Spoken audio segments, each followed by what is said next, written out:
Hi, everyone. Move this around. Sorry, I'm having Zoom issues. I was better on it. No worries. Okay. Oh, so hi. I'm Penelope Georges. I'm representing the Council on Science and Technology at Princeton.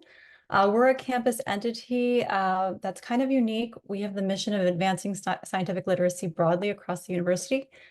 So this not only includes understanding scientific concepts, but also empowering students to engage with the sciences in their everyday lives and their careers. So I don't have to sell to this Zoom room the importance of literacy in bioengineering. I think that we all know the transformative nature of the field and that its reach affects everyone. So bioengineering education is quite important, which is good that we're all here. Not all students will go on to become bioengineers, but they will all become citizens of an increasing technologically complex society. And so broad public literacy is needed. So to that end, I'm going to showcase a little bit today a course that we developed that illustrates integration of STEM and the arts in the classroom, better known as STEAM.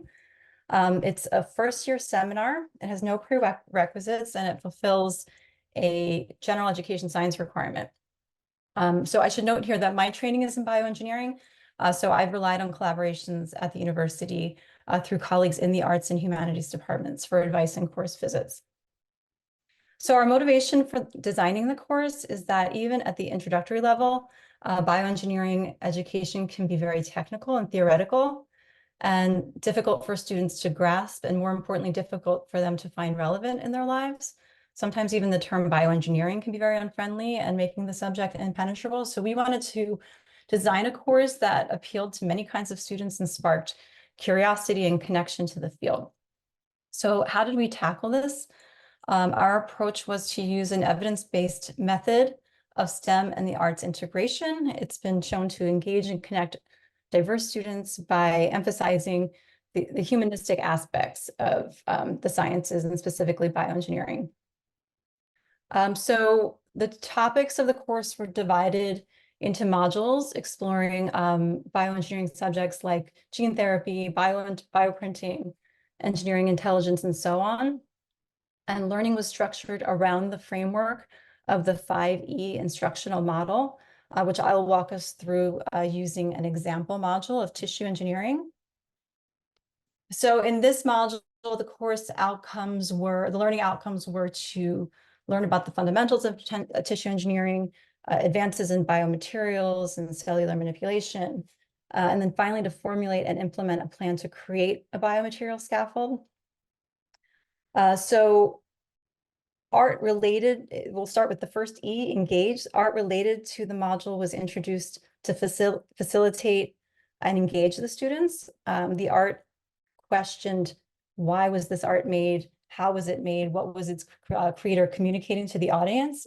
In this top panel image here, this is a piece called Vapor Meat from a tissue culture and arts project, and it showcases rat muscle cells being grown in bioreactor. And it's responding to the growing movement of lab-grown meat.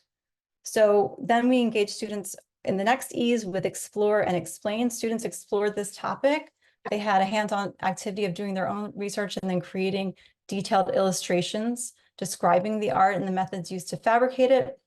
They had to research how stem cells can grow in a bioreactor, for example, and then they were asked to explain and articulate the concepts in an accessible way to their peers.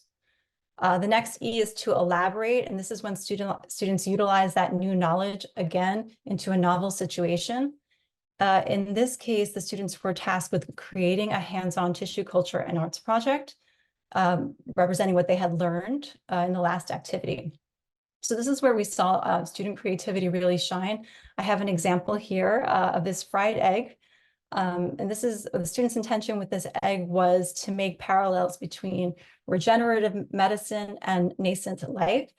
So the student airbrushed polymerizing alginate layer by layer. This was the scaffold in tissue engineering. She mixed in yeast and yellow dye to depict the yolk representing the cellular component.